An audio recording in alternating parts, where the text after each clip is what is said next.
देखिए, कई निबंध मैं पढ़ा चुका हूँ, कई पढ़ाना है। पिछली बार क्या गड़बड़ हुआ है कि कई बच्चे शिकायत कर रहे थे कि टेलीग्राम चैनल पर पीडीएफ नहीं है। अब मैं तो उतना नहीं जानता हूँ, लेकिन मैं अपने फोन से जब लिंक पे प्रेस करता था तो टेलीग्राम का चैनल आ जाता था और पीडीएफ भी मुझे मिल जाती थी। पता नहीं क्या चक्कर, अब बेटा हमारे और आपके बीच टेक्नोलॉजी आ जाती। जो पहले वाला टेक्नीशियन था इतना नालायकी किया, क्लासेस भी लेट कराया और वो भाग भी चुका।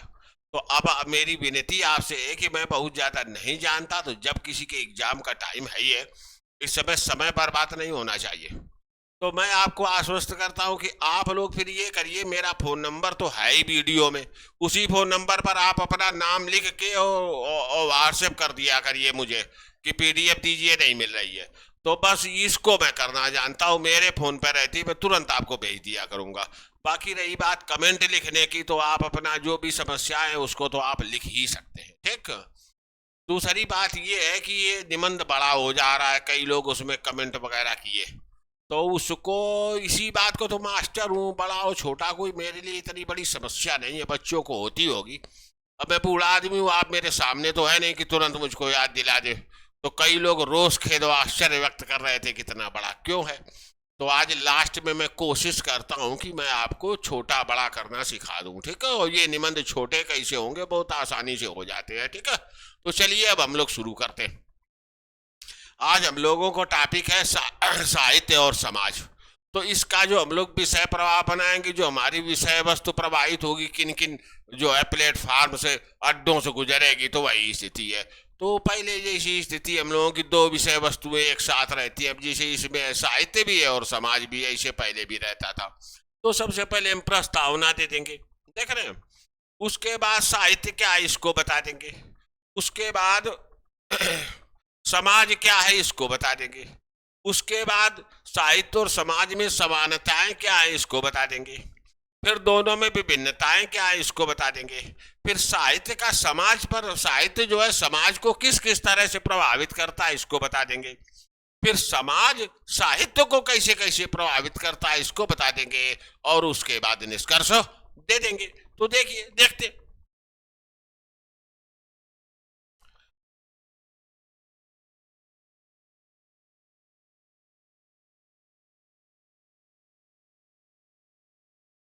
तो प्रस्तावना दिया गया कि साहित्य और समाज का अविच्छिन्न संबंध है, माने ऐसा संबंध जो छिन्न भिन्न नहीं किया जा सकता, दुर्बल नहीं किया जा सकता, जर्जर नहीं किया सकता, ये रहता भी है और मजबूत भी रहता है।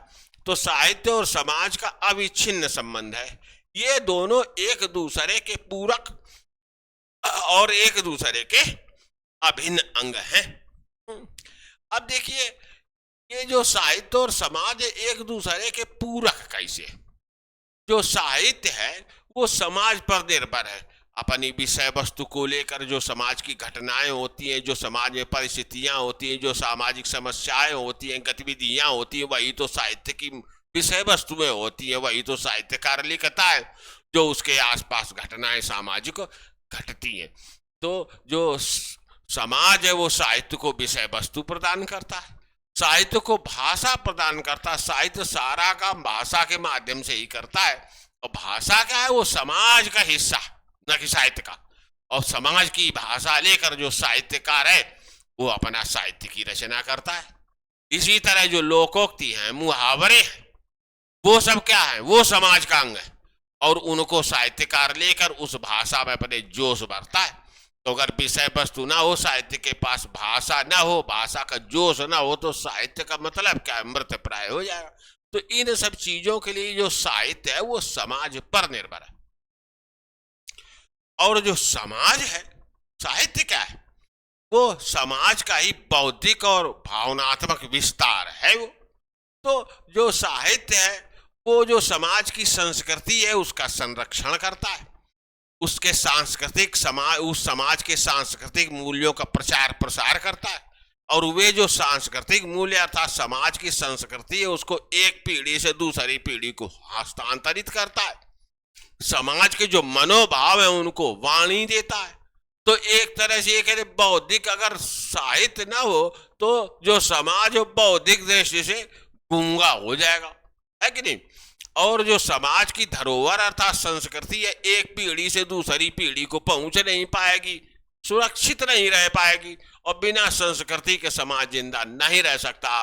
तो इस तरह से दोनों एक दूसरे के पूरक हैं और एक दूसरे का अभिन्न अंग भी है। कैसे? जो समाज है वही तो आधारशिला है, वही मिट्टी है, वही नींव है जिस पर साहित्य का जो है शिखर खड़ा होता है। तो बिना नींव के अगर समाज ना हो तो जो साहित्य है वो निराधार होकर रह जाएगा। इसी तरह से जो साहित्य है वही तो संस्कृति की रक्षा करता है, उसका हस्तांतरण करता है। तो अगर साहित्य न हो तो जो समाज है वो गूंगा होके बौद्धिक दृष्टि से रह जाएगा, कोई मतलब नहीं होगा, अपनी संस्कृति को बचा नहीं पाएगा, और न बचा नहीं पाएगा तो नष्ट हो जाएगा। तो देख रहे दोनों एक दूसरे पर निर्भर हैं, एक दूसरे के अभिन्न अंग हैं। साहित्य समाज की चेतना में ही सांस लेता है। चेतना माने जागरूकता। तो जो समाज में लोग जागरूक होते हैं, एक दूसरे से व्यवहार करते हैं, संबंध स्थापित करते हैं, प्रेम के, मैत्री के, सहयोग के, है बात की नहीं, मित्रता के, ये सकारात्मक संबंध समाज में होते हैं। दूसरी तरफ घृणा के, ईर्षा के, वैमनस्य के, शत्रुता के, ये नकारात्मक संबंध होते हैं। कोई भी समाज हो उसमें ये सकारात्मक और नकारात्मक दोनों प्रकार के संबंध अनिवार्य रूप से पाए जाएंगे। इन संबंधों का प्रयोग होने से ढेर सारे घटनाक्रम, समस्याएं, परिस्थितियां पैदा होगी, उसी का वर्णन तो साहित्य करता है। तो ये चीज, तो साहित्य समाज की चेतना में ही सांस लेता है। यह समाज का, यह माने साहित्य समाज का ऐसा परिधान है, परिधान माने वस्त्र। तो समाज का ऐसा परिधान है जो जनता के, मतलब समाज की जो जनता है उसके जीवन के सुख दुख, हर्ष विषाद, आकर्षण विकर्षण के, तो सुख दुख, हर्ष विषाद, हर्ष माने प्रसन्नता, विषाद माने एक तरह से निराशा की और दुख की स्थिति, आकर्षण माने किसी की तरफ खिंचना, विकर्षण माने किसी से दूर जाना। तो आकर्षण विकर्षण के ताने बाने से बुना जाता है। साहित्य जो है क्या है? सामाजिक मानव को जो अनुभव हो रहे हैं। अब इसमें देखिए मानव है और सामाजिक मानव, इस शब्द का प्रयोग क्यों किया गया? सामाजिक मानव का मतलब है जो समाज में रहता है, समाज से प्रभावित होता है, अपने व्यवहार और संबंधों से समाज को प्रभावित करता है, जिसके माता है, पिता है, भाई है, बहन है, बीबी है, बच्चे हैं, नातेदार है, पड़ोसी हैं, मित्र हैं, और इसी समाज में रह रहा, सामाजिक रूप से सक्रिय जीवन यापन जो कर रहा है उसको सामाजिक मानव कहा जाता है। जैसे कोई तपस्वी है, वो वन में घोर तपस्या कर रहा है, लेकिन समाज से कटा हुआ, वो सामाजिक दृष्टि से सक्रिय नहीं है, तो वो एक तरह से कहा जाएगा कि समाज से पृथक मानव है, उसकी अनुभूतियां यहाँ काम नहीं करेंगी। इसी तरह जो पागल है वो सामाजिक मानव होने में अक्षम है, क्योंकि वो सामाजिक गतिविधियों में सक्षमता से भाग नहीं ले सकता। तो जो साहित्य, जो समाज में रह रहा मानव है, उसकी अनुभूतियां माने उसके जो अनुभव है, उसकी जो भावनाएं हैं, भावनाएं माने उसके दिल में जो तरंगे उड़ती हैं, जिसके फलस्वरूप वो कई लोगों घटनाओं से दूर भागता है, कई लोगों घटनाओं की तरफ खिंचता है। तो साहित्यिक मानव की जो अनुभूतियां अर्थात अनुभव है, जो भावनाएं हैं और जो कलाएं हैं, उसकी कला माने सौंदर्य का सृजन करने का व्यक्तिगत कौशल। तो कला एक व्यक्तिगत कौशल है जो सौंदर्य का सृजन करती, मतलब सौंदर्य को साकार रूप देती है। सबसे बड़ी कला तो साहित्य ही है। यहाँ साहित्यकार शब्द और अर्थ के उपकरणों में सामंजस्य स्थापित कर सौंदर्य की सृष्टि करता है। अब ये सौंदर्य क्या है, ये क्या मामला? तो गुणों का ऐसा समुच्चय जो आंखों को अच्छा लगता है, कानों को अच्छा लगता है और मस्तिष्क को अच्छा लगता है, सौंदर्य कहलाता है। तो ये बात ये कही जा रही है। तो इन्हीं कलाओं को, अनुभवों, भावनाओं, कलाओं का साकार रूप है। तो जो अनुभव है उनको साकार रूप देता है, भावनाओं को साकार रूप देता है और कलाओं को साकार रूप साहित्य देता है। अब साहित्य शब्द का शाब्दिक अर्थ, साहित्य शब्द का शाब्दिक अर्थ है कि जिसमें हित की भावना सन्निहित हो। किसका हित? व्यक्तिगत हित नहीं, तो व्यक्तिगत हित का चिंतन नहीं, व्यक्तिगत हित चिंतन से पृथक समष्टिगत, समष्ट माने सभी, सभी माने पूरा समाज या पूरी मानवता, समष्टिगत हित चिंतन पर आधारित जो ज्ञान राशि का अभी तक हमने कोष खजाना इकट्ठा किया है, उसी का नाम तो साहित्य है। तो इस तरह साहित्य को बता दिया गया कि साहित्य क्या है। पहले भी निबंधों में हम लोग साहित्य के बारे में काफी डिस्कस कर चुके हैं कि इसका अर्थ क्या है।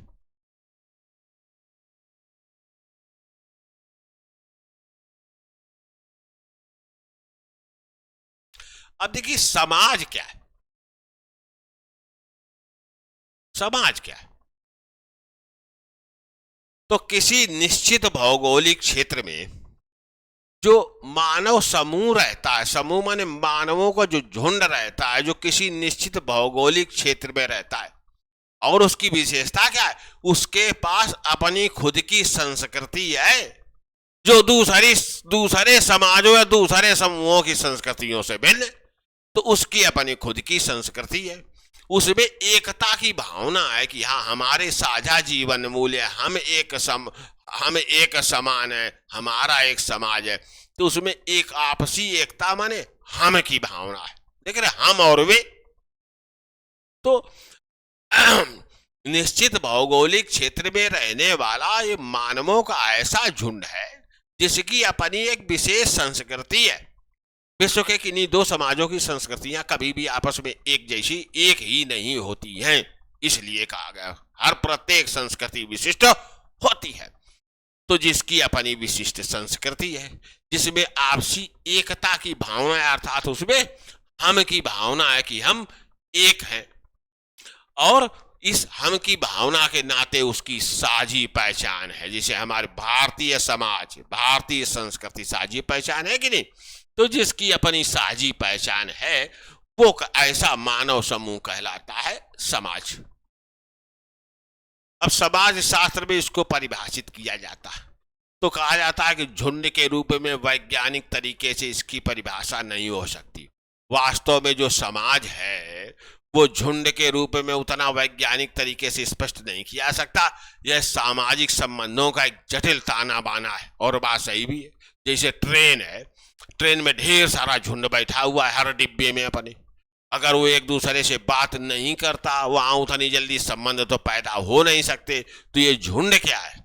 झुंड तो है लेकिन इसको समाज नहीं कहा जा सकता, क्योंकि इसमें आपसी आदान प्रदान नहीं है, लोग एक दूसरे को प्रभावित नहीं कर रहे हैं, लोग एक दूसरे से प्रभावित नहीं हो रहे हैं। तो देख रहे हैं ना, तो यहाँ पर जो झुंड के रूप में जब इसको हम परिभाषित करते हैं तो उसमें छेद हो जाते परिभाषा में। तो इसलिए इसको सामाजिक संबंधों का जटिल ताना बाना कहा जाता। तो ये है। देखिए थोड़ा सा संस्कृति को देख लें। वैसे अगला जो टॉपिक हम लोगों का है वो समाज और संस्कृति ही है। संस्कृति क्या है? आप लोग पर्यावरण पर्यावरण बहुत हल्ला सुने होंगे। तो पर्यावरण क्या? वह सब कुछ जो हमें प्रत्यक्ष अप्रत्यक्ष रूप से प्रभावित करता है, हमारा पर्यावरण कहलाता है। तो पर्यावरण विभिन्न कारकों का बंडल या समुच्चय है जो या तो हमें सीधे प्रभावित करता है या अप्रत्यक्ष तरीके से प्रभावित करता है, उसको हम कहते हैं पर्यावरण। अब जब पर्यावरण को भी का वर्गीकरण हम करते हैं तो ये दो तरह के पर्यावरण के रूप में हमारे सामने आता है।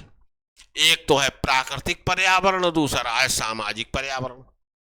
तो प्राकृतिक पर्यावरण का मतलब है प्रकृति द्वारा प्रदत्त हुआ सब कुछ जो हमें प्रत्यक्ष या अप्रत्यक्ष रूप से प्रभावित करता है, हमारा प्राकृतिक पर्यावरण कहलाता है। तो इसमें क्या है? जैसे भूमि है, जल है, वायु है, सूर्य है, पहाड़ पठार, मैदान, समुद्र, नदियां, झरने, ये सब किसने दिया? प्रकृति ने। पेड़ पौधे, पशु पक्षी, प्रकृति की देन है, और ये सब हमें प्रभावित करते हैं, हम इनसे प्रभावित होते हैं। तो ये है हमारा प्राकृतिक पर्यावरण। मानव ने अपने जीवन यापन को अधिक सुगम करने के लिए, हालांकि प्रकृति ने भी हमारे ऊपर कृपा की है। पृथ्वी के धरातल का जो तापमान वगैरह है वो ऐसा रहता है जिसमें हम जिंदा रह सके। तो प्राकृतिक पर्यावरण में एक कंबल दिया। अब उस प्राकृतिक पर्यावरण के अंदर मानव जो है एक सामाजिक प्राणी है, झुंड में रहता है। तो झुंड में समस्या, मानव की समस्याओं को कम करने के लिए, उसके प्रगति और विकास के पथ पर अग्रसर करने के लिए, मानव जीवन को और सुगम बनाने के लिए प्राकृतिक पर्यावरण के अंदर एक और चादर मानव ने तान दी, जिसको कहा जाता है सामाजिक पर्यावरण। सामाजिक पर्यावरण का मतलब होता है मानव द्वारा रचित वह सब कुछ जो हमें जो हमें प्रत्यक्ष या अप्रत्यक्ष रूप से प्रभावित करता है, हमारा सामाजिक पर्यावरण कहलाता है। देखिए, धर्म, दर्शन, नैतिकता, साहित्य, परंपराएं, रूढ़ियां, प्रथाएं, अंधविश्वास, त्योहार, मेले, कृषि, उद्योग, सेवा, बातचीत करने के तरीके, ये सब प्रकृति ने हमें नहीं दिया, ये मानव ने ही खोजा है। हाँ, एक मानव ने नहीं खोजा, ढेर सारे मानवों के झुंड ने इसकी खोज की है। मूल्य, नैतिकता, तो ये सब क्या है? ये मानव निर्मित पर्यावरण का हिस्सा है। यही जो मानव निर्मित पर्यावरण है, इसी को हम संक्षेप में संस्कृति कहते हैं। संस्कृति में साझा कृति, मानव ने जिसको रचा हो, लेकिन एक मानव ने नहीं, ढेर सारे मानवों के झुंड ने मिलकर इसको बनाया है, ताकि मानव का जो जीवन है वो सुगम हो सके। तो ये है मामला, समझ रहे हैं बात को। और जिस झुंड के पास अपनी विशिष्ट संस्कृति होती है, उसको हम समाज कहते हैं। अगर किसी समूह या झुंड के पास अपनी विशिष्ट संस्कृति नहीं है, तो भले ही वो झुंड है, लेकिन वो समाज नहीं होता। जैसे गांव है, एक झुंडी तो है, लेकिन उसकी कोई विशिष्ट संस्कृति नहीं है। शहर है, एक झुंडी तो है उसकी, लेकिन कोई विशिष्ट संस्कृति नहीं है। तो ये जो समूह है, गांव, समुदाय है, जैसे गांव है, शहर है, ये नहीं, ये हम नहीं कह सकते कि इलाहाबाद की संस्कृति। इलाहाबाद की कोई संस्कृति नहीं, एक ही संस्कृति है, वो भारतीय संस्कृति। उसी का हिस्सा इलाहाबाद भी है, और उसी का जो हिस्सा है वो कोयम्बटूर भी है। समझ रहे हैं ना बात को? तो ये चीज है। साहित्य और समाज एक ही सिक्के के दो पहलुओं की तरह एक साथ चलते, एक ही सिक्के के दो फेस हैं, साथ साथ चलते। वास्तव में साहित्य समाज का बौद्धिक एवं भावनात्मक विस्तार है। तो ये जो साहित्य क्या करता है, समाज की बुद्धिमत्ता को व्यक्त करता है, समाज की भावनाओं को सुंदर तरीके से व्यक्त करता है। तो समाज का ही बौद्धिक और भावनात्मक विस्तार है। अब आगे चलते। साहित्य और समाज दोनों का निर्माण मानव तथा मानवता के कल्याण के लिए हुआ है। तो दोनों का उद्देश्य क्या है? मानव कल्याण है, चाहे समाज हो और चाहे वो साहित्य हो। दोनों निरंतर परिवर्तनशील है, दोनों अपना बदलते रहते हैं, विभिन्न जो परिस्थितियां आती हैं, अर्थात दोनों विकासमान हैं। हाँ, ये बात सही है। साहित्य के परिवर्तन जो बड़ी तेजी से हो जाता है, इसीलिए साहित्य सदैव समाज से आगे रहता है और समाज को दिशा दिखाता रहता है। जो सामाजिक परिवर्तन वो बड़े धीमे होते हैं, तो धीरे धीरे अपना होते। समाज में जो विचारधाराएं प्रचलित होती हैं, वही साहित्य में भी परिलक्षित होती हैं, माने दिखाई पड़ती हैं। अब हमारे यहाँ देखिए, स्वतंत्रता से पूर्व कम्युनिज्म का बड़ा हल्ला मचा था, तो साम्यवादी विचारधारा हमारे यहाँ भी आई और ढेर सारा साम्यवादी साहित्य बनाया गया कि नहीं। आज भी कम्युनिस्ट खून चूस रहे हमारा, तो साम्यवाद आया। फिर यह हुआ नहीं हम समाजवादी होंगे, तो फिर समाजवादी विचारधारा कहाँ आई समाज में? तो साहित्यिक प्रभाव, समाजवादी साहित्य आया। तो ये चीज, फिर क्या हुआ? पूंजीवाद आ गया। अब पूंजीवाद आ गया तो पूंजीवादी विचारधारा की लहर साहित्य में उठी। ढेर सारा मामला पूंजीवाद पर लिखा जा चुका है, लिखा जा रहा है। उसके बाद क्या हुआ? वैश्वीकरण आया, तो वैश्वीकरण पर ढेर सारा सब कुछ लिखा जा रहा है। तो जो भी समाज में तरंगे उठती हैं, जो विचारधाराएं प्रचलित होती हैं, वही विचारधाराएं साहित्य में भी परिलक्षित होती, माने दिखाई पड़ती हैं। साहित्य और समाज दोनों का जो मूल आदर्श है, वो सत्यम शिवम सुंदरम ही है। मतलब सत्य ही शिव अर्थात कल्याणकारी और सत्य ही सुंदर है। तो दोनों का आदर्श यही है। दोनों ही अभिव्यक्ति के माध्यम के रूप में समान भाषा का उपयोग करते हैं। वास्तव में ये भाषा होती किसकी है? समाज की है। समाज की जो भाषा होती है, उसी में समाज अपने को व्यक्त करता है। आपसी बातचीत लोग करते हैं, सब करते हैं। साहित्यकार भी उसी समाज का अंग है, तो उसी भाषा को समाज से लेकर के और वो अपना साहित्य की रचना करता है। तो इसलिए कहा जाता है कि समाज और साहित्य दोनों की भाषा एक ही होती है। दोनों ही सांस्कृतिक पहचान को सुरक्षित करने का प्रयास करते हैं। दोनों के दोनों, चाहे साहित्य हो जो संस्कृति है वो समाज की आत्मा होती है, तो समाज भी अपनी आत्मा को सुरक्षित करने का प्रयास करता है और साहित्य भी करता है, लेकिन दोनों के तरीके थोड़ा सा अलग है। साहित्य क्या करता है, यही जो समाज के मूल्य हैं, मान्यताएं हैं, दर्शन है, नैतिकता है, इस सब को लिखता है, सुंदर ढंग से लिख करके उसको सुरक्षित करता है, ताकि कल कोई अनहोनी हो जाए, कुछ भी हो जाए, ये संस्कृति सुरक्षित रहे। और क्या करता है, इन्हीं संस्कृति के मूल्यों का प्रचार प्रसार करता है, हमारे समाज में भी और बाहर भी। और क्या करता है, एक पीढ़ी है, अगली पीढ़ी साहित्य पाठ्यक्रम में भी तो शामिल होता है, तो इस तरह से अगली पीढ़ी यही मूल्य मान्यताएं संस्कृति की सीखती है। इस तरह संस्कृति एक पीढ़ी से दूसरी पीढ़ी को साहित्य के माध्यम से हस्तांतरित हो जाती है। जो समाज है वो साहित्य से भिन्न भी अपनी संस्कृति का प्रसार करता रहता है। कैसे, बच्चा पैदा होता परिवार में, परिवार में उसका प्राथमिक समाजीकरण होता है, अर्थात समाजीकरण मतलब ऐसी प्रक्रिया, ऐसी गतिविधि जिसके द्वारा कोई व्यक्ति समाज का अंग बनता है, समाजीकरण कहलाती है। तो बच्चा जब परिवार में पैदा होता है, उसको उठना, बोलना, बड़ों का आदर करना, थोड़े बहुत मूल्य मान्यताएं परिवार में सिखाए जाते हैं, तो साहित्य प्रथा का कि नहीं।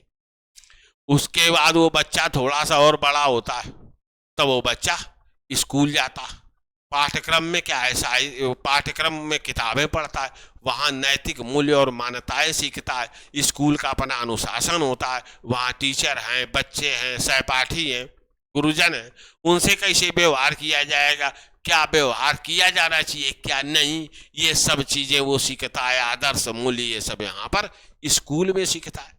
स्कूल के साथ वो कहाँ जाता, फिर जो है वो मंदिर जाता है, मंदिर में जाता, भगवान के दर्शन करना, पूजा करना, पुजारी से मिलना, वहां बहुत कुछ उसको सीखने को मिलता। और क्या, समाज अपने त्योहारों के माध्यम से, मेलों के माध्यम से व्यक्ति को संस्कृति सिखाता रहता है। तो ये समाज के द्वारा अपनी संस्कृति को सिखाने के तरीके, ताकि वो बनी रहे, और साहित्य के द्वारा भी उसका प्रचार प्रसार होता है। तो ये चीज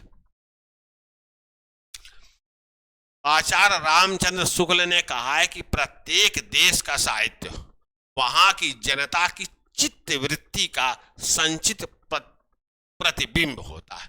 चित्त वृत्ति माने जो मन के विचार है। तो ये शुक्ल जी कहना चाह रहे हैं कि प्रत्येक, हमारे साथ समस्या ये है कि इसी में ढेर सारा हम ईसाई मुसलमान शामिल कर लिए, हम चिल्लाते रहते हैं, तो ये समाज न लिखे, देश लिखे।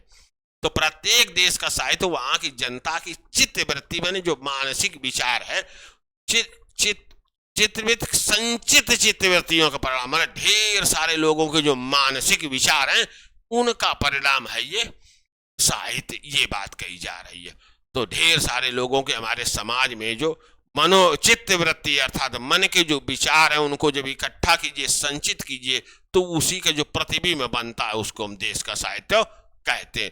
तो ये इसलिए जब ढेर सारे लोगों की चित्रवृत्ति उसी तरह की जिस तरह का साहित्य है, तो लोग उससे सहमत होते, वो साहित्य लोकप्रिय होता है। देखिए निराला जी ने ये कविता लिखी, वह तोड़ती पत्थर देखा उसे मैंने इलाहाबाद के पथ पर। तो क्या है, ये जो गरीब वर्ग, असहाय वर्ग है, वो किस तरह कठोर जीवन यापन करता है, तो उसी के प्रति करुणा का भाव ये दिखा रहे हैं।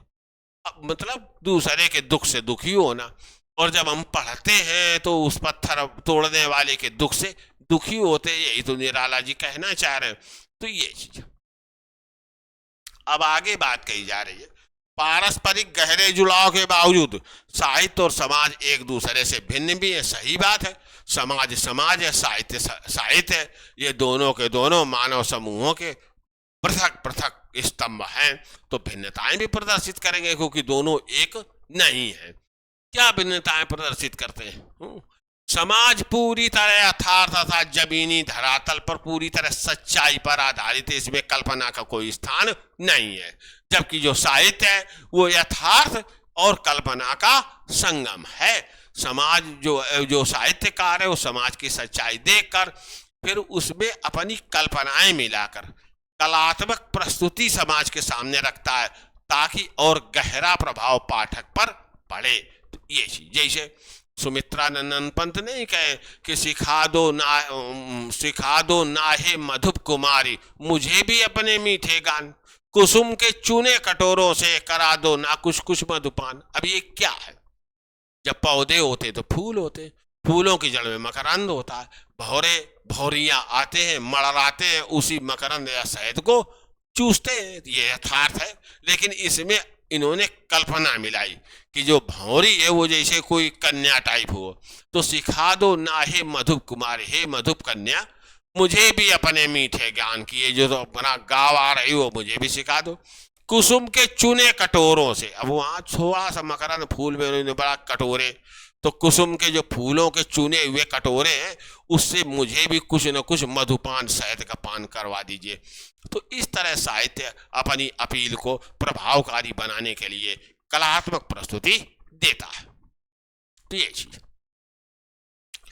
समाज परिवर्तनशील और नश्वर है, समाज भी बदलता है, धीरे धीरे बदलता है, और समाज मर भी जाता अगर संस्कृति मर जाए। जैसे प्राचीन यूनानी समाज मर गया, वो पूरी तरह क्रिश्चियनिटी में विलीन हो गया। रोमन समाज मर गया क्योंकि उसकी संस्कृति नष्ट हो गई। मिस्री समाज मर गया क्योंकि उसकी संस्कृति नष्ट हो गई। लेकिन साहित्य अमर रहता। इन संस्कृतियों में जो भी रचनाएं की गई थी, एक बार कोई कृति रचना लिख दी गई फिर तो अमर हो जाती। तो समाज मर गया लेकिन उसका साहित्य अभी भी अमर है। इसलिए ये कहा जाता है कि समाज नासवान है, नश्वर है, किंतु साहित्य अमर होता है। तो ये चीज कही जा रही है।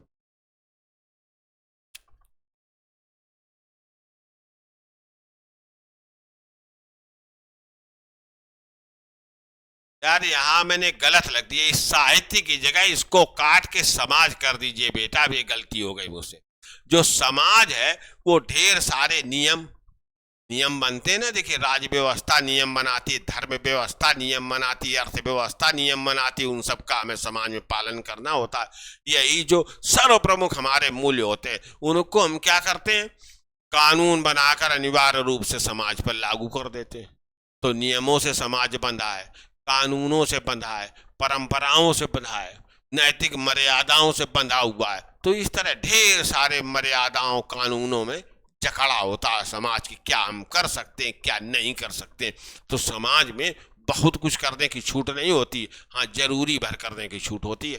किंतु जो साहित्यकार है उसको अभिव्यक्ति की निजी स्वतंत्रता होती है, वो ऐसे ऐसे विषयों पर लिख सकता है जिन पर समाज में बोलना बहुत बड़ा पाप दुष्कर्म माना जाता है। जैसे कौटुंबिक व्यभिचार वगैरह पर साहित्यकार लिखते हैं, लेकिन सामान्य तौर पर हम कुछ बोल नहीं सकते, कह नहीं सकते, सोचते तक नहीं है। तो ये बात कही जा रही है।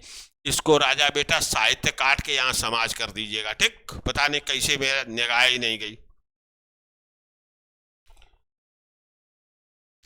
समाज का जो दृष्टिकोण है सामूहिक होता है, समाज में जो बहुमत कहता है समाज उसी तरफ चलता है। लेकिन जो साहित्यकार है वो व्यक्ति होता है। तो ये साहित्य जो है व्यक्ति प्रधान है और जो समाज है वो समूह प्रधान है। समाज में परिवर्तन बहुत धीमी गति से आता है, किंतु साहित्य में वैचारिक क्रांति बहुत तेजी से आ सकती है, ये बात कही जा रही है। तो समाज में जो परिवर्तन है बड़े धीरे धीरे आता है। जो रूढ़ियां हैं, परंपराएं, संगम में डुबकी हजारों साल से लगा रहे हैं, जैसे वैसे ही लगाएंगे, ये जल्दी कुछ बदले करें। इसी तरह छुआछूत है, देखो है समाज में बना रहा, सैकड़ों साल हो गए, बड़े प्रहार किए, साहित्य ने किए, कानून ने किए, और बड़ी निंदा से लेके सब कुछ है। ऐसा नहीं कि प्रभाव नहीं पड़ा, बदल रही परिस्थिति, लेकिन अभी भी क्या छुआछूत पूरी तरह समाज में खत्म हो गया? नहीं हुआ। तो बड़ी धीरे धीरे बदलता है, कारण समाज का जीवन काल बहुत बड़ा होता है। जैसे हमारा समाज है तो कम से कम न्यूनतम 5000 साल से तो है, या कुछ लोग बताते हैं 10,000 साल से। इतने हजारों वर्षों तक अभी ये बना रहेगा, कुछ नहीं कहा जा सकता। तो समाज का बड़ा लंबा जीवन काल होता है। तो इसमें कोई भी परिवर्तन 100, 200, 300, 500 सालों में आता है। तो समाज के जीवन काल को देखते हुए ये समय बहुत अधिक नहीं है, लेकिन मानव जीवन बड़ा छोटा होता है तो हमको लगता है तो बहुत धीमा है। तो ये चीज, उसमें कई पीढ़ियां फिर निकल जाती हैं। साहित्य में वैचारिक क्रांति बड़ी तेजी से आ जाती है। अभी मैं आपको बताया था कि भारत में स्वतंत्रता संघर्ष करने में साम्यवाद आ गया, फिर समाजवाद आ गया, फिर वैश्वीकरण आ गया, पूंजीवाद आ गया, देख रहे हैं ना, उसी में बीच में गांधीवाद भी आ गया। तो कितनी जल्दी जल्दी परिवर्तन और क्रांतियां आती रहती है। इसीलिए जो साहित्य सदैव समाज से आगे रहता है और समाज का दिशा निर्देशन करता रहता है।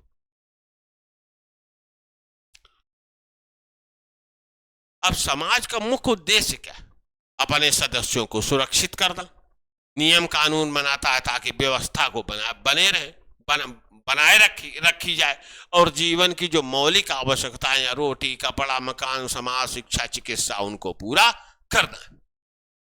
जबकि साहित्य का लक्ष्य क्या है? मानसिक शांति व्यक्ति को दे।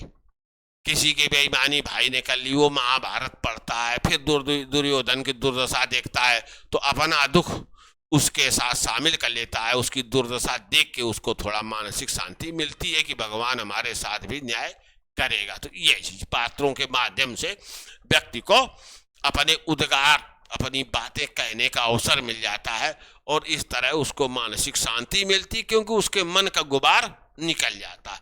रसानुभूति, रस की अनुभूति होती है। साहित्य में रस होता है। जब कोई साहित्य पढ़ता है तो उस रस का स्वाद उसको वो चखता है, इसी को रस की अनुभूति करता है। वैचारिक चेतना, साहित्य वैचारिक रूप से चेतना माने गहरी समझ पैदा करता है और आत्मिक आनंद। अब जो धार्मिक साहित्य है वो क्या है? पर ब्रह्म सच्चिदानंद के सन्मुख ले जाता है, तो ये आत्मिक आनंद है, पर ब्रह्म का आनंद देता है, प्रदान करता है। इस तरह जो समाज है वो शरीर का, मानव के शरीर का पोषण करता है, और साहित्य है वो मानव की आत्मा का पोषण करता है। ये बात कही जा रही है। आगे बात की गई है कि साहित्य और समाज एक दूसरे को व्यापक रूप से प्रभावित करते हैं और एक दूसरे से व्यापक रूप से प्रभावित होते हैं। अब आगे साहित्य बहुआयामी रूप से समाज को प्रभावित करता है। कैसे? देखिए,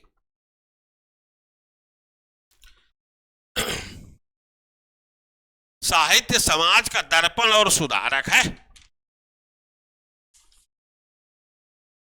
साहित्य जो है समाज का दर्पण व सुधारक है। दर्पण का मतलब क्या? शीशा के सामने जब आप खड़े होते हैं तो आपको अपना, हम क्या है? बिंब। शीशा क्या दिखाता? हम चेहरा अपना देखते हैं तो वो प्रतिबिंब है, वो आभासी। ऐसा नहीं कि शीशा के पीछे भी हम घुस गए, आगे भी हम ही है ना, तो प्रतिबिंब है। तो जैसे हम हैं ठीक उसी तरह का दिखाता है। अगर हमारे चेहरे पर गोबर लगा हुआ है, हम देखने में बड़ा स्मार्ट है, तो मंत्रमुग्ध हो जाते हैं अपना चेहरा देख के। लेकिन अब उसमें हमारे चेहरे पर गोबर भी लगा हुआ है तो व्यक्ति अपनी कमी भी देखता है, फिर उसको धूल उल के गोबर छुटा के फिर अपना स्मार्ट होने की कोशिश करता है। यही स्थिति साहित्य समाज की है। जो साहित्य उसको दर्पण दिखाता है, समाज की अच्छाई बुराई क्या है, उसका वास्तविक चेहरा वो दर्पण समाज को दिखा देता है। तो समाज भी कोशिश करता है कि अपनी अच्छाइयों को बढ़ाए, अपनी कमियों को ठीक करे। यही उपयोगिता तो दर्पण की है। वही बात कही जा रही है कि साहित्य समाज का दर्पण व सुधारक है। यह समाज की अच्छाइयों एवं बुराइयों को प्रतिबिंबित कर तथा समाज की विसंगतियों को उजागर कर सुधार का मार्ग प्रशस्त करता है। विसंगति माने हमारे जो आदर्श हैं, जो मूल्य हैं, जो नियम हैं, जो कहते हैं और समाज में जो हम वास्तविक व्यवहार करते हैं, इनमें जब विरोधाभास दिखाई पड़े तो उसी को विसंगति कहा जाता है। समाज है हमारा ये कि जीवों पर दया करो आदर्श बना हुआ है, लेकिन रोजे हम मुर्गा काट के निर्दयता से खाते, ये क्या है? यही तो विसंगति है। बड़ों का सम्मान करो लेकिन जमीन पर हम नहीं करते। नियम सर्वे भवन्ति सुखिनः, सब लोग सुखी हो, भारतीय संस्कृति का उद्घोष है, लेकिन हम क्या करते हैं? दूसरों को ठगते, लूटते रहते हैं, दुखी करते रहते हैं। इसको विसंगति कहा जाता है। इससे अपराध अनाचार पैदा होते हैं। तो विसंगतियां जो है समाज की, उनको उजागर कर मने सामने लाता है और सुधार का मार्ग प्रशस्त करता है। अब देखिए विसंगति क्या। आजादी जब आई है तो ढेर सारे लोगों ने त्याग और बलिदान दिए। लोगों से कहा गया था, नेताओं ने कहा था कि हमारी दुर्दशा का मूल कारण जो है विदेशी शासन है। जैसे ये विदेशी शासन समाप्त हो जाएगा, सारी दिक्कतें आपकी दूर हो जाएंगी। शासन तो समाप्त हो गया, लोगों ने त्याग और बलिदान किए, लेकिन दिक्कतें नहीं दूर हुई। तो अब उसके बाद अरुचि बढ़ेगी कि नहीं बढ़ेगी? नेताओं की जरूर दूर हो गई और बाकी लोगों की, ढेर सारे लोगों की नहीं हुई। तो उसी पर अब ये विसंगति पर ये धूमिल जी कहते हैं, क्या आज़ादी तीन थके हुए रंगों का नाम है जिन्हें एक पहिया ढोता है? या इसका कोई खास मतलब भी होता है कि धीरे धीरे आज़ादी बूढ़ी होती जा रही है? क्या मिला हमें? कुछ नहीं, थका थका सब कुछ है। तो निराशा का प्रदर्शन वो कर रहे हैं।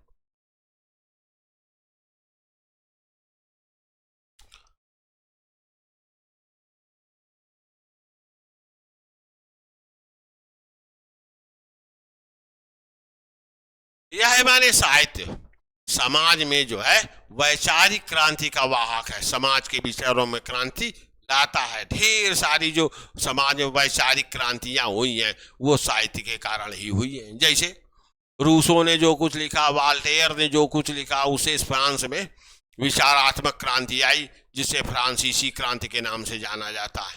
इसने दी साहित्य ने। इसी तरह भारतीय स्वतंत्रता संघर्ष चल रहा था, ढेर सारे साहित्यकारों ने अपनी अपनी रचनाएं लिखी, उसमें वो कूदे, जेल भी काटे, यातनाएं भी सही, और उससे क्या हुआ? समाज स्वतंत्रता प्राप्ति के लिए प्रेरित हुआ, स्वतंत्रता संघर्ष और तीखा हो गया और अंत में हमें स्वतंत्रता मिल गई। ये क्या, ये भी तो एक क्रांति है। यही बात कही जा रही है कि यह समाज में अर्थात साहित्य समाज में वैचारिक क्रांति का वाहक है। साहित्य ने बड़ी वैचारिक क्रांतियों को जन्म दिया है। साहित्य समाज को शिक्षित भी करता है, संस्कारित भी करता है। कैसे? साहित्य पाठ्यक्रम का अभिन्न अंग हुआ करता है। बच्चे उसको पढ़ते, उससे शिक्षित होते, संस्कारित होते। चरित्र निर्माण में सहायता करता है। चरित्र माने क्या होता है? बड़ी जटिल परिस्थिति है। एक जो है पश्चिमी विद्वान कहता है कि चरित्र का अर्थ मत पूछिए, वो कई तरह के होते हैं। जब उसे पूछा गया कितने, तो कहे एक वो जो हमारा है, दूसरा वो जो हम समझते हैं कि हमारा है, तीसरा वो जो दूसरे समझते हैं कि हमारा है। ऐसी सारी बात को गोल गोल कर दिया। सामान्य रूप से, सरल रूप से कहा जाए तो चरित्र एक तरीका है जिस तरीके से कोई व्यक्ति सोचता है, महसूस करता है और दूसरों के साथ व्यवहार करता है, उसी को उसका चरित्र कहते हैं।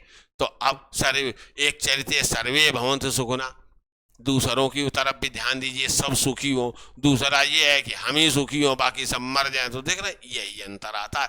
तो साहित्य जो है समाज में चरित्र का निर्माण करता है कि जियो और जीने दो की तरह से लोग सोचे और व्यवहार करें। उत्तम चरित्र इसी को कहा जाता। यदि समाज अपने मार्ग से भटकता है तो साहित्य उसे चेतावनी देता है और सही दिशा दिखाता है। देखिए, पिछले टर्म में आपको बताया था कि दिनकर जी कहते हैं कि आजादी 15 अगस्त का दिन कहता है आजादी अभी अधूरी है, सपने सच होना बाकी है, राखी की शपथ ना पूरी है। तो इनको पूरा कीजिए, चेतावनी दे रहे हो, सही दिशा दिखा रहे। समाज ही संस्कृति को जीवंत बनाए रखता है।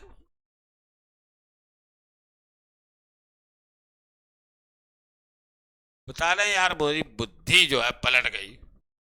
ये समाज की जगह फिर इसको काट के साहित्य कर दीजिएगा राजा बेटा, ठीक? अब ये दिखा रहे हैं सही एकदम, साहित्य ही संस्कृति को जीवंत बनाए रखता है।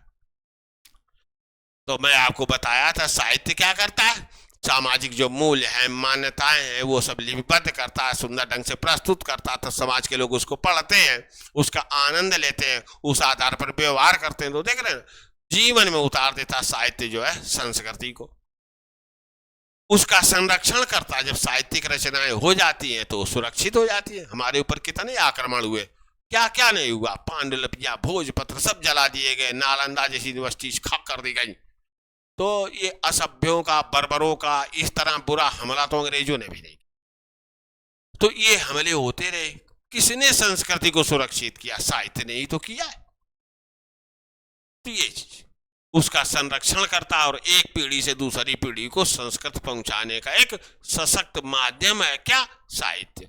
ये चीज साहित्य और क्या करता है? समाज के विभिन्न वर्गों के बीच समाज जो नैतिक मूल्य है उनका प्रचार प्रसार करता है कि दूसरों पर दया कीजिए, दूसरों का भी कल्याण कीजिए, परस्पर सहायता कीजिए, पर सहायता कीजिए, इस तरह पुण्य मिलेगा, स्वर्ग मिलेगा। इन मूल्यों का प्रसार करता रहता है। दूसरे के पास सुनिए, चाहे जितनी कड़वी हो, धैर्य सीखिए। जैसे अन्ना आंदोलन, तो अन्ना समझा रहे थे, अपमान सहने की क्षमता विकसित कीजिए। देख रहे ना, तो इस तरह से यही मूल्य सब साहित्य सिखाता है कि विभिन्न समानता का मूल्य सहानुभूति, अर्थात दूसरों से हमदर्दी रखिए, सहनशीलता। ऐसा नहीं कि तुरंत किसी ने कुछ कह दिया तो आपने तुरंत उसका सिर फोड़ दिया, इनको बढ़ावा देता है। और इस तरह के मूल्य जब समाज के विभिन्न वर्गों के बीच जो है प्रसारित होते हैं, तो उन वर्गों के बीच भले ही शत्रुता हो, तो आपसी संवाद का एक पुल तो बनता ही है, और धीरे धीरे करके वे अपने विवादों को सुलझा लेते हैं और समाज एकजुट बना रहता है। ये चीज कही जा रही है। दूसरी ओर जो समाज है वही तो साहित्य का पिता है। समाज से ही तो साहित्य निकला। समाज की ही विषय वस्तु है, समाज की घटनाएं हैं, समाज की परिस्थितियां और समाज की भाषा है, बस सुंदर ढंग से लिख दी गई, वो हिस्सा साहित्य हो गया। तो समाज ही साहित्य का जनक है। यह साहित्य को बहुआयामी तरीके से प्रभावित करता है। कैसे? समाज साहित्य की विषय वस्तु का स्रोत है। सामाजिक घटनाएं, परिस्थितियां तथा सामाजिक समस्याएं आदि ही साहित्य की कहानियां बनती है। हम बात कर चुके। साहित्यकार का जो समाज, अब देखिए साहित्यकार रहता कहाँ है समाज में, तो जो सामाजिक समस्याएं हैं, परिस्थितियां हैं, घटनाएं हैं, गतिविधियां, उनका दृष्टा होता है। बात की नहीं, नंबर एक। नंबर दो, उसी समाज को तो अंग, तो ढेर सारी परिस्थितियों, समस्याओं का वो भुक्तभोगी भी होता है। इस तरह जो अपने आसपास देखता है, महसूस करता है, जिसका वो भुक्तभोगी है, उसको लिखता है। वो समझ रहे ना बात को? ऐसा नहीं कि केवल देख रहा है कोई, वो सैटेलाइट हो गया है ना। साहित्यकार उनका भुक्तभोगी भी होता है। जैसे निराला की जो लड़की थी, इन्होंने ब्याह कर दिया, तो उन्होंने दहेज की वजह से इनको आशंका हुई, या हो सकता है सही हो, दहेज के कारण उस लड़की को मार दिया गया। अब ये फिर बहुत रोए, तो फिर ढेर सारा साहित्य उस पर लिख दिया। जिस जिस जिस मानव समूह में ब्याह किए थे, उसको ढेर सारा गलियाए हुए, रोते हुए। तो ये क्या है? भुक्तभोग ही तो है। तो जो तो साहित्यकार कार्य का सामाजिक परिवेश भी उसके लेखन को प्रभावित करता है। वह वही लिखता है जो अपने आसपास के परिवेश में महसूस करता है, और ये आसपास का परिवेश क्या है? समाज ही तो है। ये चीज।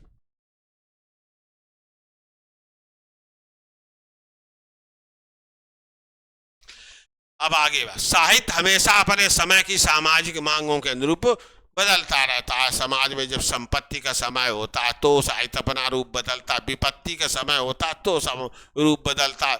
समाज को साहित्य के किस रूप की सबसे ज्यादा आवश्यकता है, उसी रूप को साहित्य धारण कर लेता है, और इस तरह समाज की अधिकाधिक सहायता करता है। यही बात कही जा रही है। देखिए कैसे विदेशी आक्रमणों से हताश मध्यकालीन भारत में मानसिक शांति के लिए भक्ति साहित्य रचा गया, संत साहित्य रचा गया, जिसने जनता में आध्यात्मिकता बढ़ाई, भक्ति भावना बढ़ाई, परलोक के प्रति आश्रय सुदृढ़ किया, फिर बंधाया जनता को कि रात के बाद दिन ही आता है।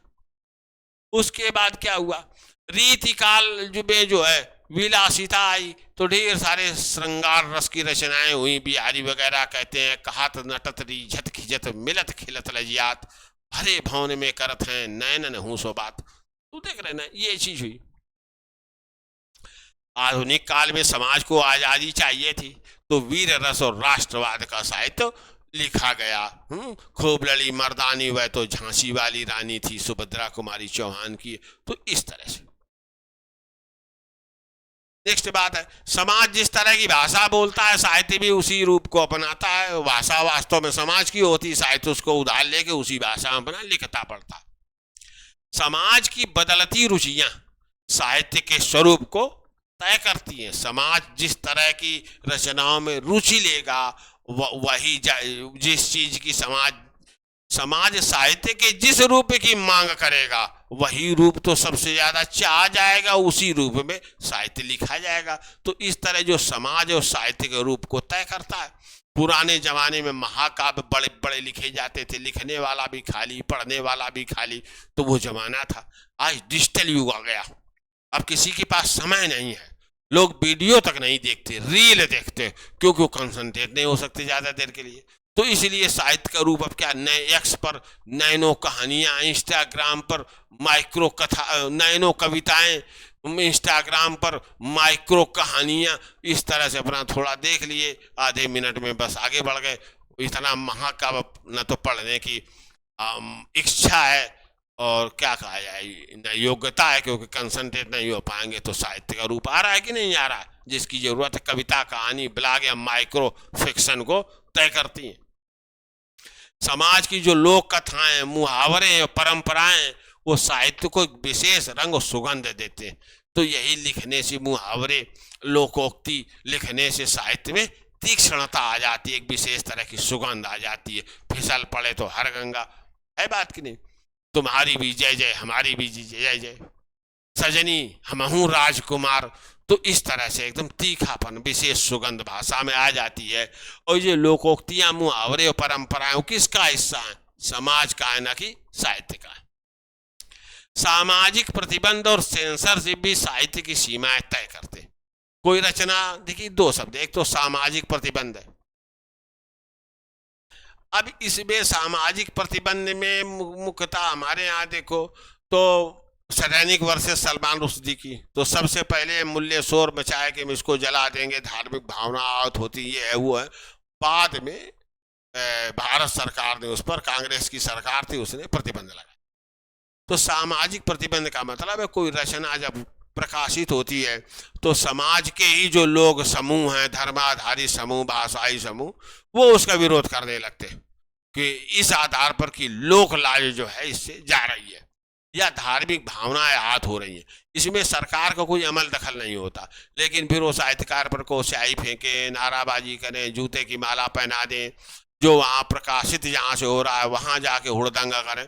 तो इस तरह से फिर थक हार के वो रचना प्रकाशित नहीं होती है। इसको सामाजिक प्रतिबंध है, सेंसरशिप। जब सरकार अधिकृत रूप से किसी रचना पर या किसी तरह की रचनाओं पर प्रतिबंध लगा देती तो ये सरकारी प्रतिबंध, इसको सेंसरशिप कहा जाता। तो ऐसी स्थिति में भी जो साहित्यकार उस क्षेत्र की रचना है वो नहीं करते हैं, क्योंकि फिर उन्हें जेल जाना पड़ेगा। तो इस तरह सेंसरशिप और जो सामाजिक प्रतिबंध है ये भी साहित्य का स्वरूप निर्धारित करते हैं, सीमाएं साहित्य की तय कर देते हैं। तो ये चीज कही जा रही है। आज का समाज तकनीक प्रधान है, तो जब इसी तकनीक प्रधान समाज में इसी आधार पर तो साहित्य का सृजन हो रहा है।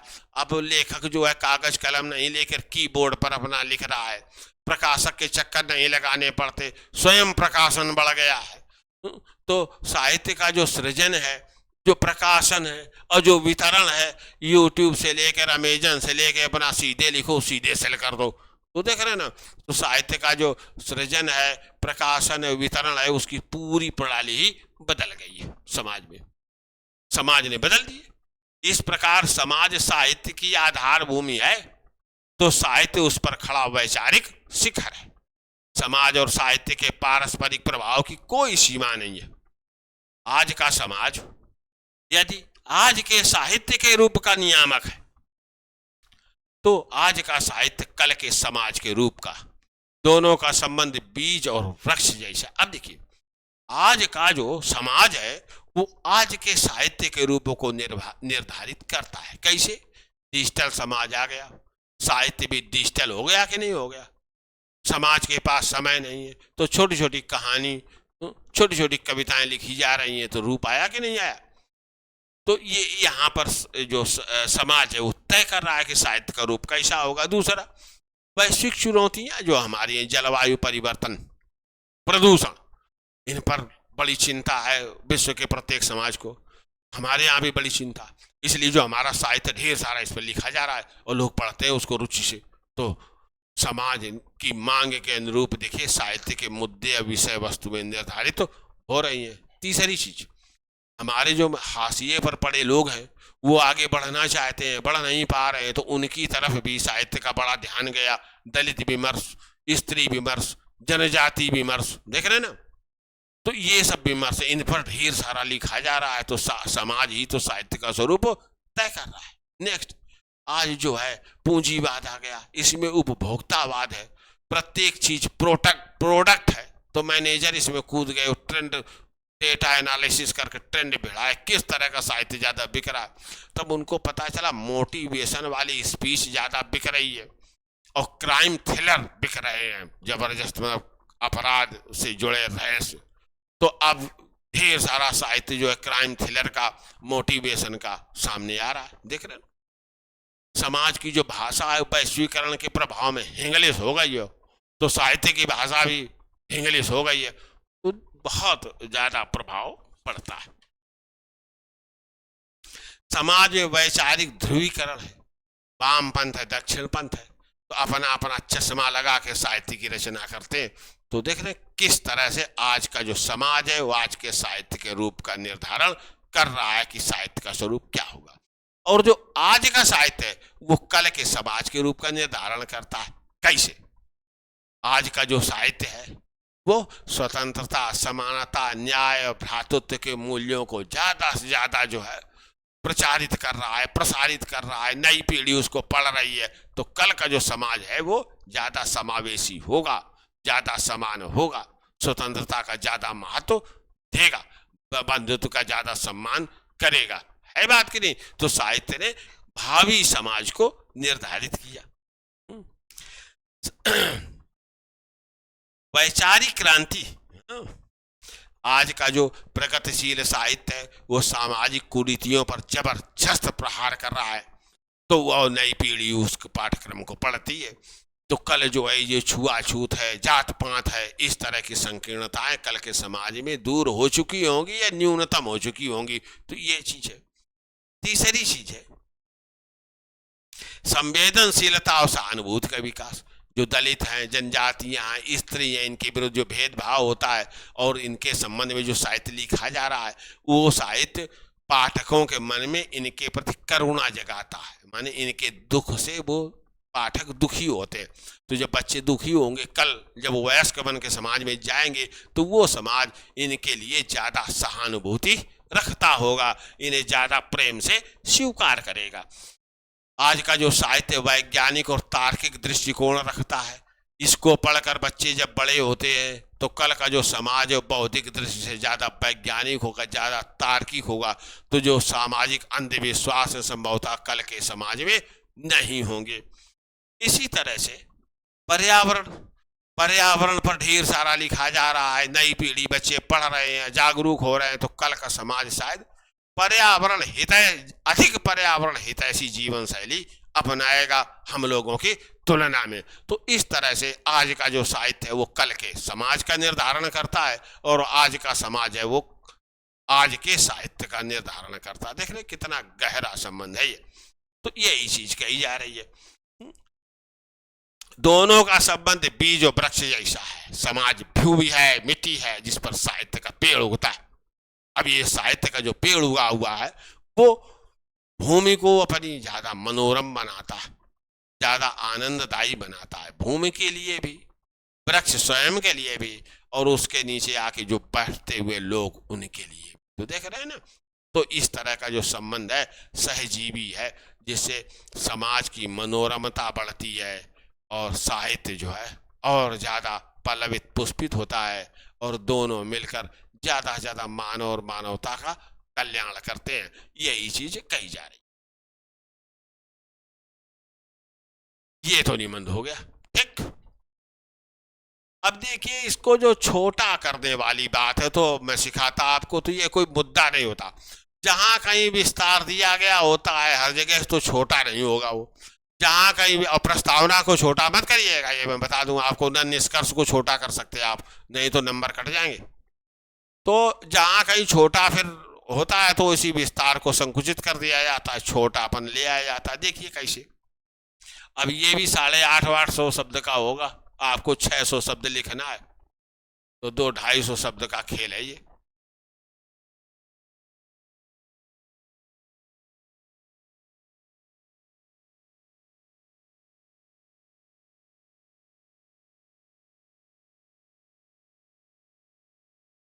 अब ये तो प्रस्तावना ऊपर तो हो गई, अब यहां पर आइए, अब इसको अभी साहित्य का अर्थ को भी छोड़ा जा सकता है।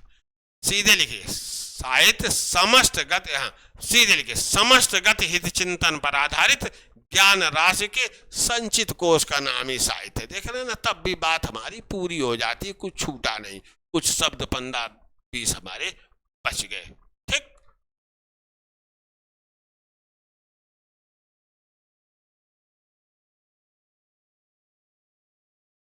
अब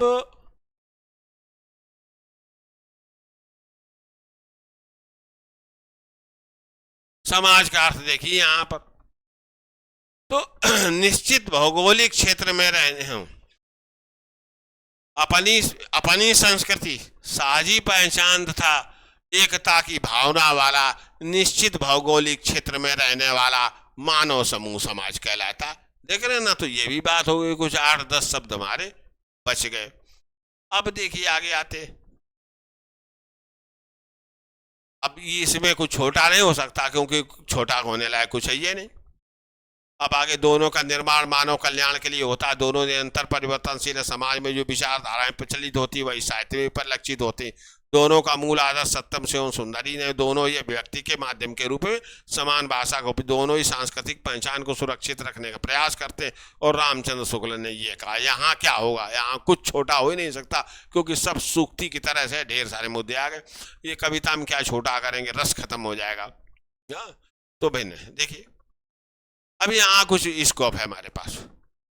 समाज पूरी तरह यथार्थ पर आधारित है, किंतु साहित्य यथार्थ और कल्पना का संगम है। बस यहीं हम रुक जाते, क्योंकि बाकी ये तो आगे की बात कही जाएगी। हाँ, समाज आगे ये कह सकते हैं, समाज नश्वर है किंतु साहित्य अमर है। तो कुछ 4-6 शब्द हम बचा लेंगे। साहित्य ने यहाँ समाज कर दिया। नियमों, कानूनों, नैतिक मर्यादाओं, परंपरा यहां छोटा कर सकते हैं। समाज अनेक बंधनों में जकड़ा होता है, किंतु साहित्यकार को व्यक्ति की स्वतंत्रता होती है। तो 2-4 शब्द यहां हमारा बच गया। समाज का दृष्टिकोण सामूहिक, किंतु साहित्य का व्यक्तिगत होता है। सामाजिक परिवर्तन धीमे, किंतु साहित्यिक तीव्र होते हैं। यह चीज, साहित्य सदैव समाज से आगे रहता है और उसका दिशा निर्देशन करता। तो ये तो वैसी होगा। समाज का मुख्य लक्ष्य सुरक्षा व्यवस्था तथा जीवन की मौलिक आवश्यकताओं की पूर्ति है, जबकि साहित्य का लक्ष्य मानसिक शांति, रसानुभूति, वैचारिक चेतना और आत्मिक आनंद है करना है। तो ये तो सही है, इसमें क्या छोटा होगा। साहित्य और समाज एक दूसरे को व्यापक रूप से प्रभावित करते हैं तथा एक दूसरे से व्यापक रूप से प्रभावित होते हैं। साहित्य बहुआयामी रूप से समाज को प्रभावित करता है। अब यहाँ देखिए, यहाँ ढेर सारा स्कोप मिलेगा। साहित्य समाज का दर्पण व सुधारक है। अब बस इतना हो गया, अब ये सब कोई मतलब नहीं, उसी का विस्तार है। अब फिर धूमिल को लिख दीजिए। तो साहित्य समाज का दर्पण और सुधारक है। पूर्णविराम वैचारिक क्रांति का वाहक है। बस अब नीचे विस्तार है इसका, कोई मतलब नहीं, ना लिखना चाहे ना लिखे।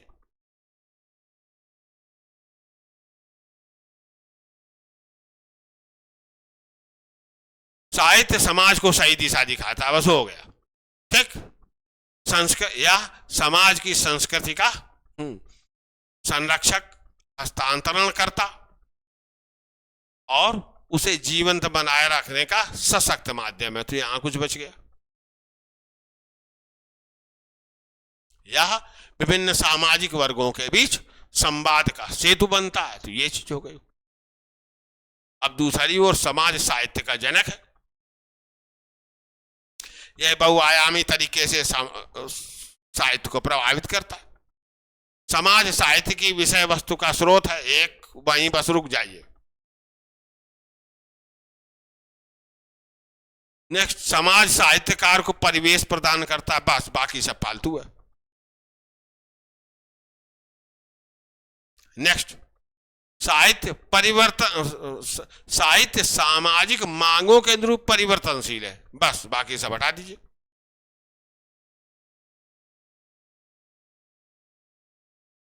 साहित्य समाज की भाषा को अपनाता है। बाकी सब विस्तार है। समाज की लोक कथाएं, मुहावरे और परंपराएं साहित्य को विशेष रंग व सुगंध प्रदान करते। सामाजिक प्रतिबंध और सेंसरशिप भी सीमाएं तय करते हैं।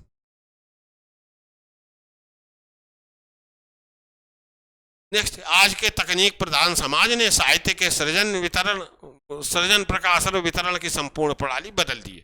अब निष्कर्ष में क्या छोटा करेंगे, लेकिन तब भी हम लोगों ने 150-200 शब्द छोटे कर दिए मेरी अपनी समझ में।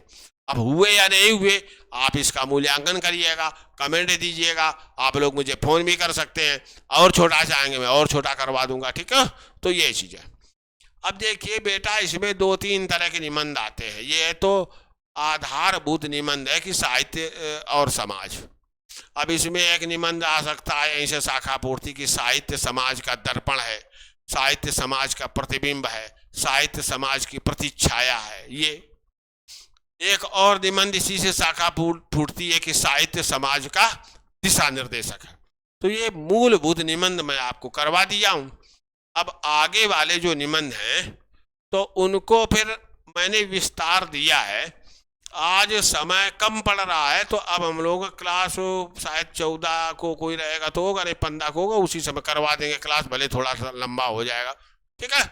और बाकी पीडीएफ में किसी को दिक्कत हो तो आप हमें सीधे मेरे व्हाट्सएप नंबर से जुड़ सकते हैं। यही नंबर मेरा व्हाट्सएप नंबर है, मैं तत्काल आपकी दिक्कत दूर कर दूंगा। ओके, धन्यवाद। तो पढ़िए कायदे से, ठीक है, शाबाश।